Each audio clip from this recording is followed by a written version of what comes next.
This audio continues from Like a Boss. If you haven't seen that one yet, the link's below.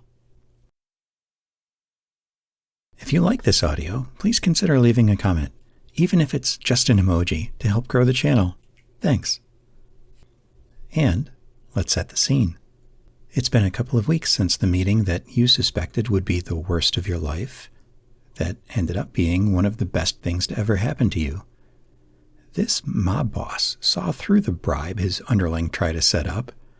He took you in and fixed your problems, and you're pretty much better off than you were before. Well, except for one thing. You weren't able to get your apartment back since they didn't have any vacant units. So, you've been staying at his place, living it up in a lavish room, having breakfast every morning with him, and staying up late talking every night. This is starting to feel too comfortable. Sure, he's smart, powerful, handsome, and a secretly good guy. But still, he's the freaking Mafia. These urges you're now aware of are just patently bad ideas, right?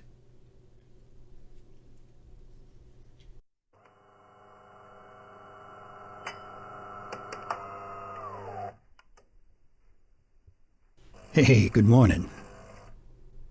Yeah, I'm making coffee. Yeah, that's all right. It occurred to me that a lot of the reason I hated making coffee was that old crappy coffee maker my old man used. So I threw it out. I got a new one. Yeah, this thing's pretty amazing. Look, you put some beans in here, and it makes a nice cup. That's it. Technology, huh? Oh, here, this cup's done.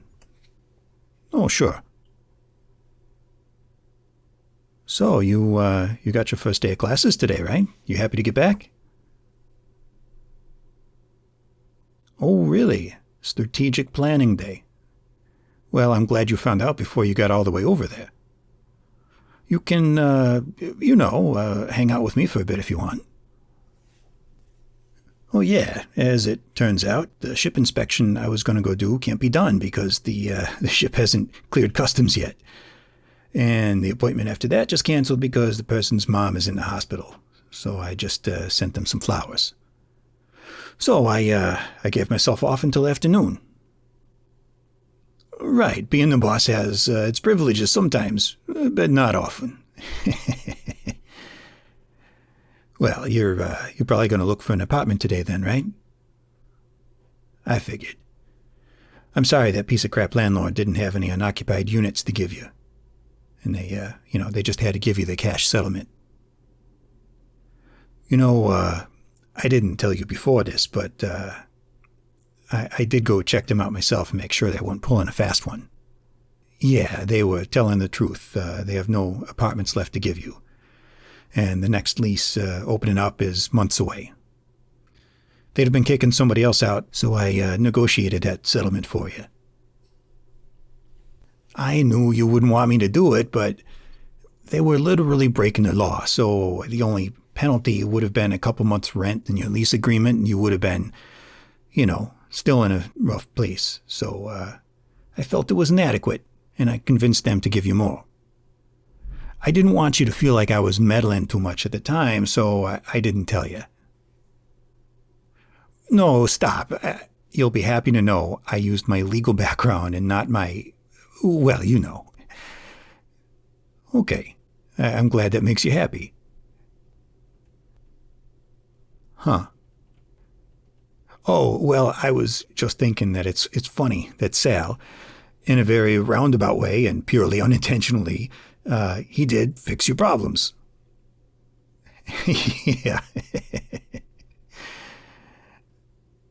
Wait, you said you didn't want to know anything about Sal after that day, and now you're changing your tune. Or is this just to know more about what I did? All right, I'll tell you.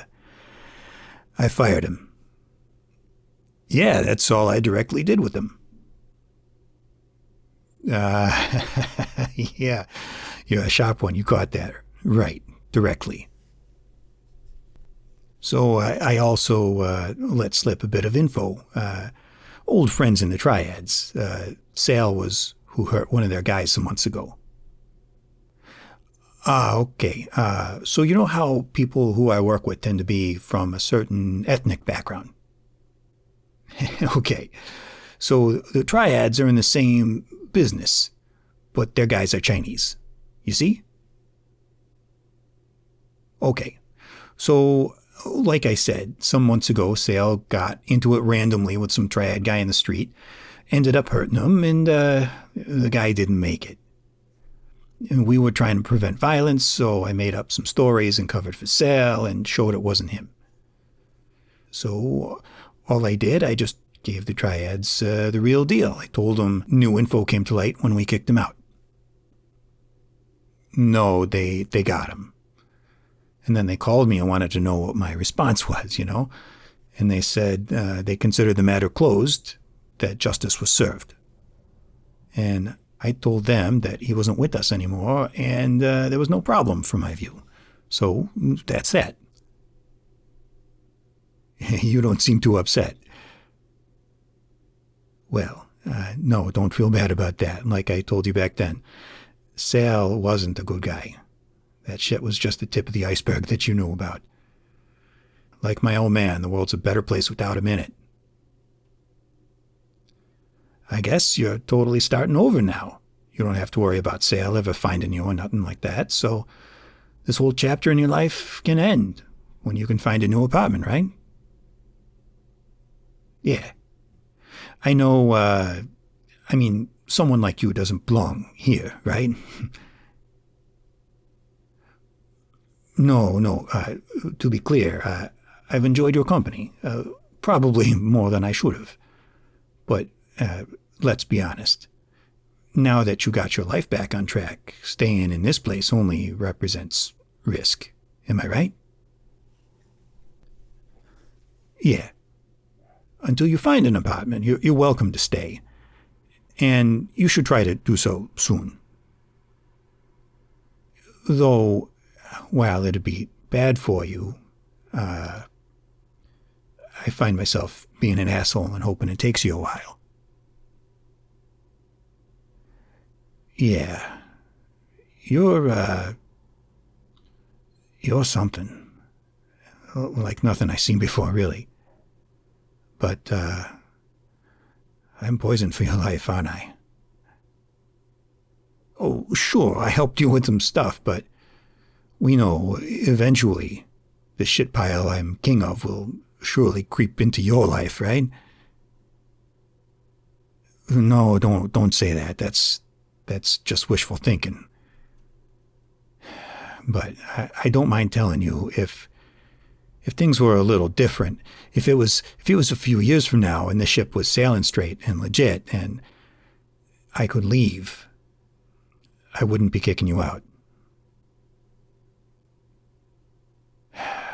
I'm sorry. Maybe it's best that maybe I should go to the office today, huh?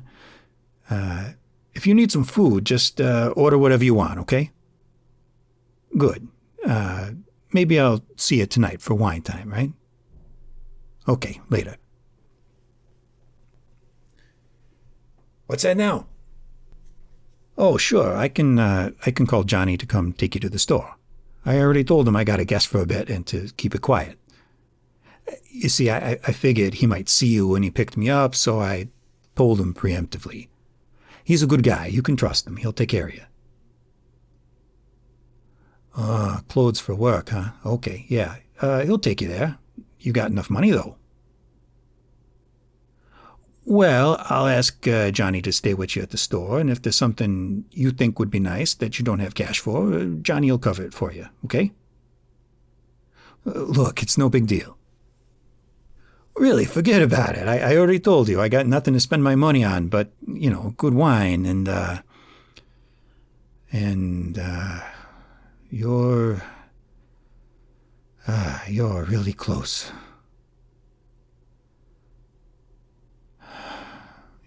You really are a damn fool for calling me back in here.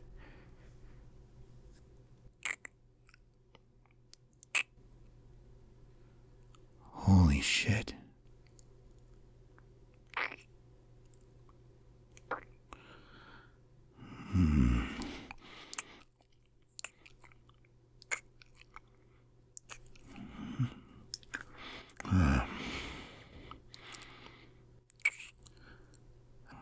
So, you like that, fancy bathroom in your room there, right? Yeah, let's go make sure that jacuzzi's still working today.